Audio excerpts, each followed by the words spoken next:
साथ पापी या शत्रु साथी, केतु मंदा खुद होता हो। पोता खेले ना बैठे दादी, औद पत्थर दुख धोता हो। नमस्कार दोस्तों, स्वागत है आपका हमारे इस चैनल पर।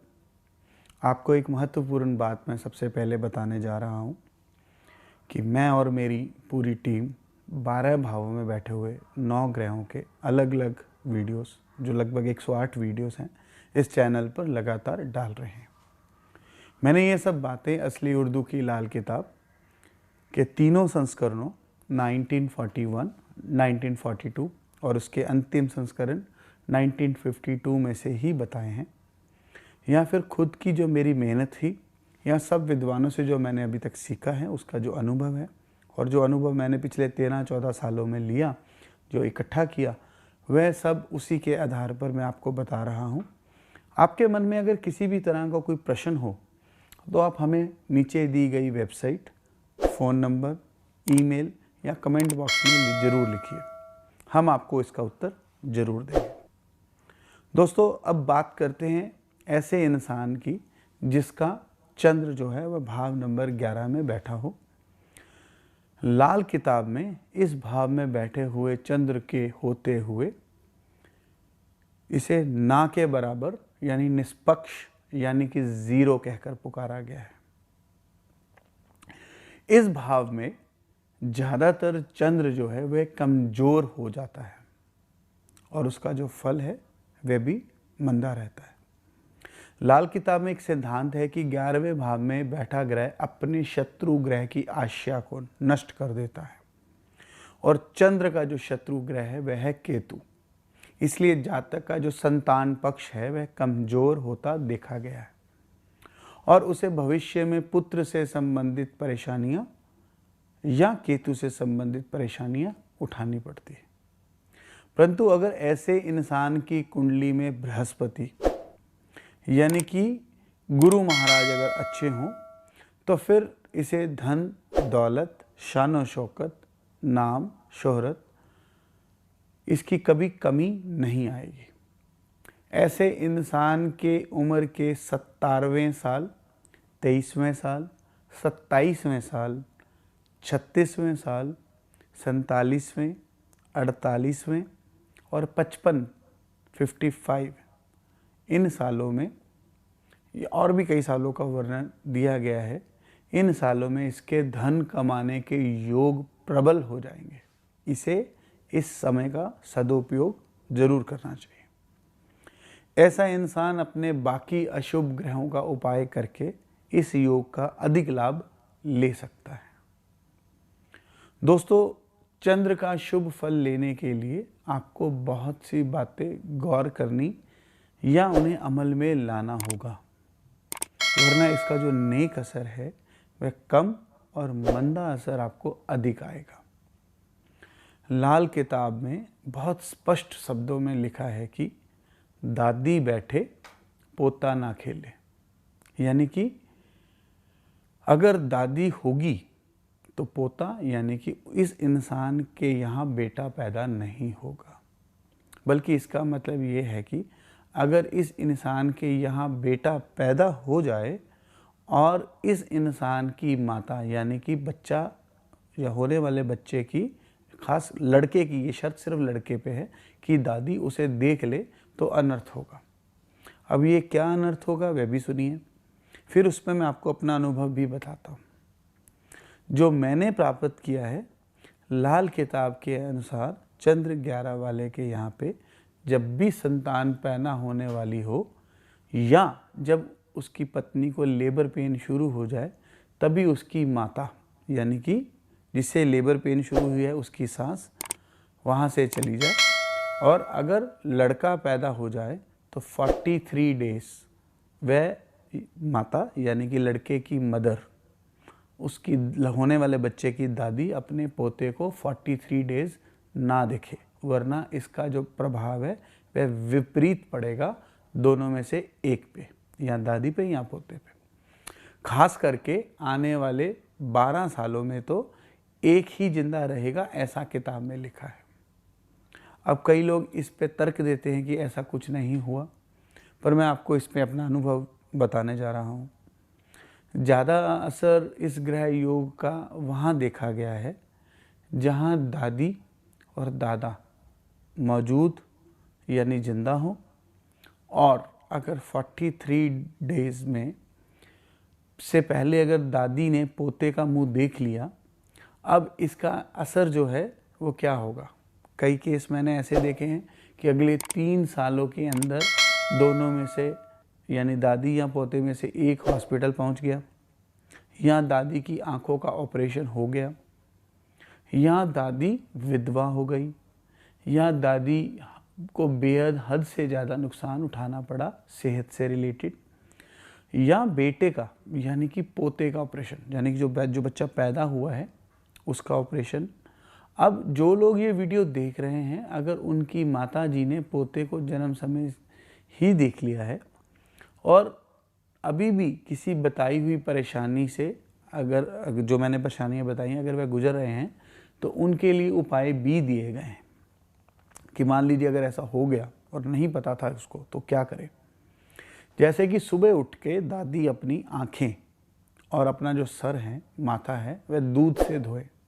थोड़ा सा दूध हाथ पे लगा के माथे पे और आँखों पे लगा ले।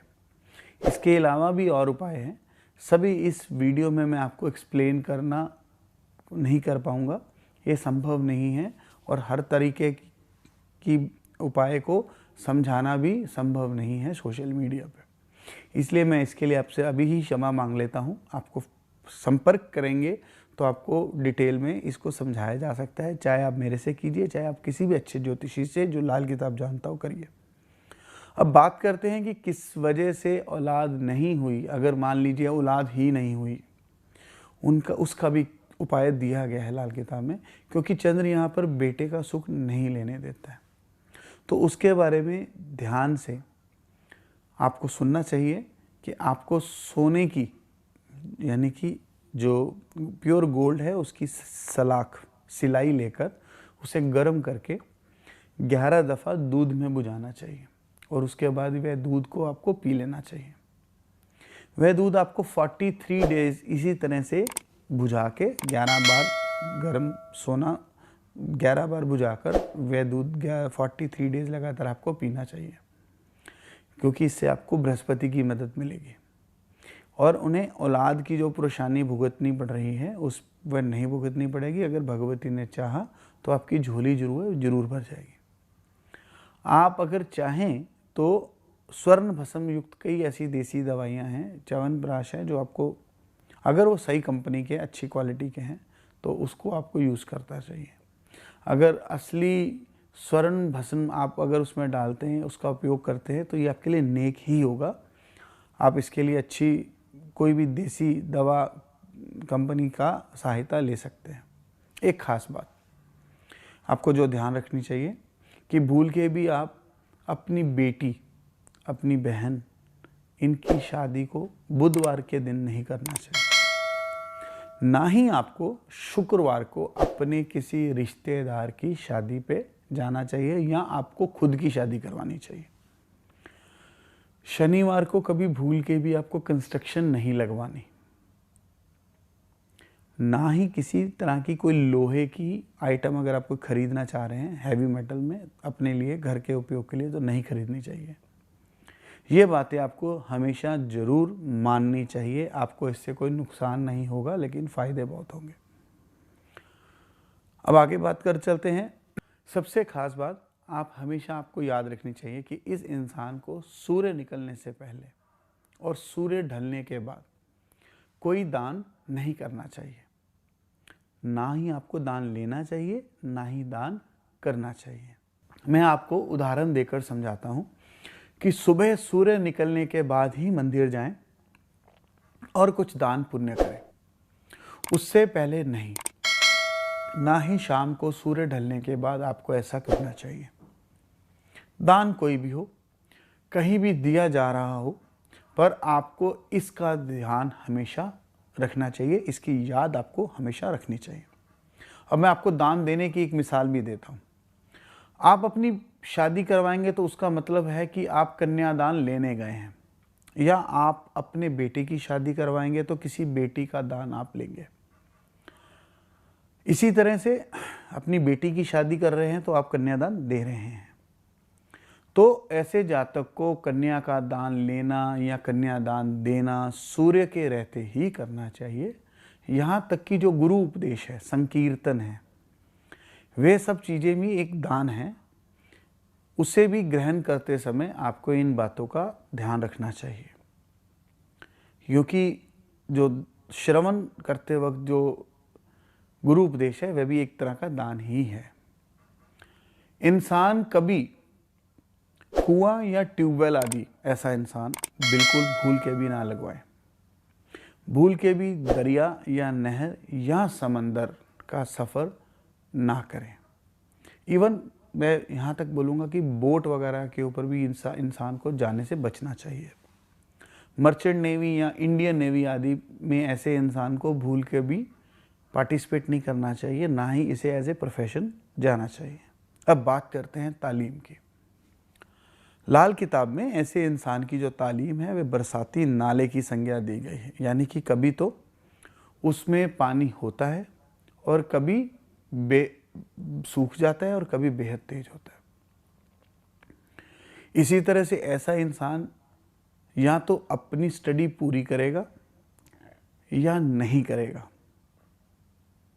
लेकिन बीच में नहीं रहेगा। हाँ, उसमें राशि आदि का विचार मैंने आपको पहले ही बोला है कई वीडियोस में कि हमेशा ये सब देखते समय राशि का भी विचार करना चाहिए।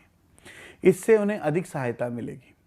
एक बात मैं अपने अनुभव से बताना चाहता हूँ कि ऐसे इंसान को अपना मनपसंद कैरियर कभी नहीं मिलता, बाकी आगे भगवती इच्छा।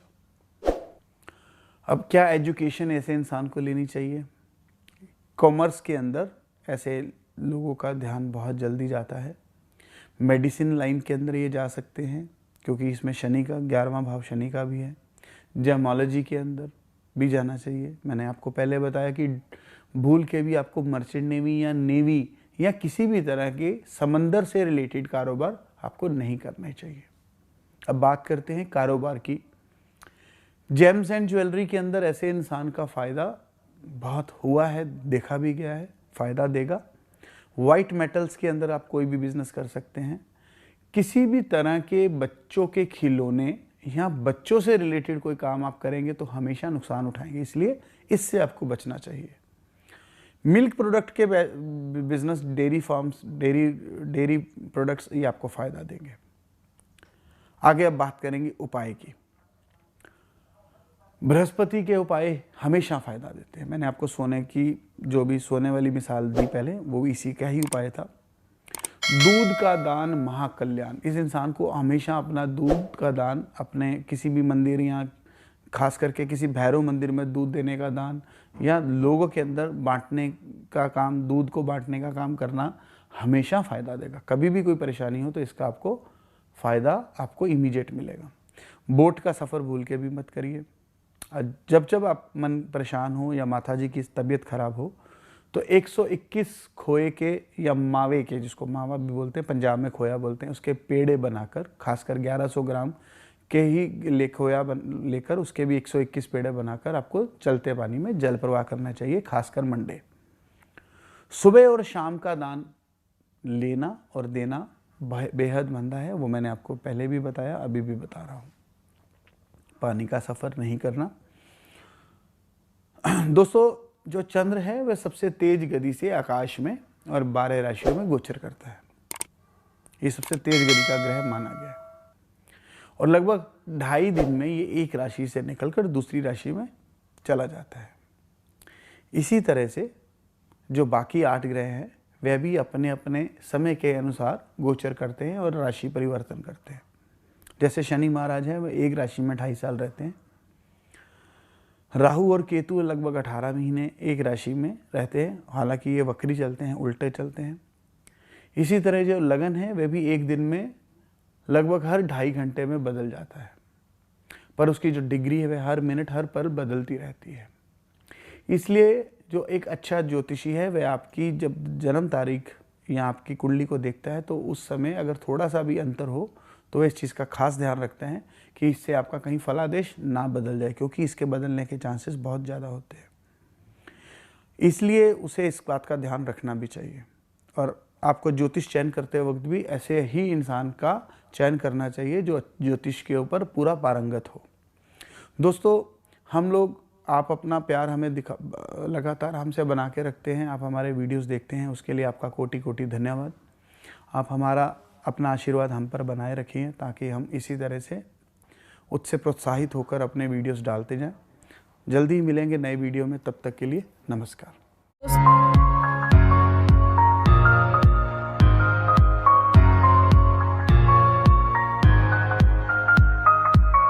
फेसबुक पर देख रहे हैं तो वीडियो को लाइक और शेयर करें। साथ ही अपनी राय कमेंट बॉक्स में जरूर बताएं। धन्यवाद।